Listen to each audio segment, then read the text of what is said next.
இல்ல கம்யூனிஸ்டுகள் நம்பகத்தன்மையை இழந்துருச்சு அப்படின்னு சொல்றாங்களே, அது உண்மைதானா சார்? கம்யூனிஸ்டுகள் நம்பகத்தன்மை இழந்துட்டாலும் கூட பதவி இல்லாம அவுட் சைட் சப்போர்ட்டுங்கிற உள்ள நிற்கிறத நம்ம மதிச்சு தானே தீரணும். அந்த இடத்துல மற்றவங்களை காங்கிரஸ் அடிக்கிற மாதிரி கம்யூனிஸ்ட் அடிக்க முடியாது இல்லையா? நாங்க பிரிப்போல் அலையன்ஸ் கிடையாது, எங்களுக்கு ஒரு மத சார்பற்ற இதுக்காக தான் நாங்கள் அவுட் சைட் சப்போர்ட் கொடுக்கணும்னு சொல்லும் போது அவங்கள போய் நம்ம பதவி வேண்டாம்னு சொல்லி ஒரு சப்போர்ட் கொடுக்கவங்கள போய் என்ன வேகமா பேசுறது நியாயம் இல்லைல்ல. இப்போ திமுக கூட்டணி கூட இருந்த எல்லாருமே வெளியிருந்த ஆதரவு நல்லா சொல்லி அப்புறம் அமைச்சரவையில் இடம்பெறாங்க கம்யூனிஸ்டுகள் தவிர. எல்லாருமே தனித்தனியாக ஒரு பேட்டி கொடுக்குறாங்க. ஸ்டாலின் கூட ஒரு இடத்துல சொல்றாரு, ஆதரவுன்னு போனாங்க அமைச்சரவையில் இடம்பெற்றுட்டாங்கிற வரைக்கும் சொல்றாரு. இவங்க என்ன சொல்றாங்கன்னா, நாங்கள் மக்கள் மேண்டிடேட்டை மதிக்கிறோம். நாங்கள் இவங்களோட மேண்டிடேட் என்ன, ஸ்டாலின் முதலமைச்சர், ஸ்டாலினுக்கு ஆதரவு. இப்போ தேர்தல் முடிவுக்கு பிறகு மக்கள் மேண்டிடேட் இது எப்படி புரிஞ்சுக்கிறது? தங்களோட நிலைப்பாட்டுக்கு ஒரு சாக்கு போக்கு சொல்றாங்க. மக்கள் மேண்டேட் தமிழ்நாட்டில் யாருக்கும் மெஜாரிட்டி வரல, அவ்வளவுதானே.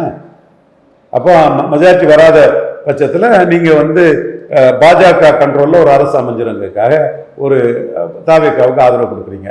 எனிவே நீங்க அமைச்சரவையில் இடம்பெறாம அந்த ஆதரவு கொடுக்கறனால ஒரு பிரின்சிபல் ஸ்டாண்டாட்டு நான் அதை பார்த்துட்டு அது சுயநலம் இருக்கிறதாட்டு நான் அந்த சிபிஎம் விஷயத்துல நான் விமர்சனம் வைக்கல.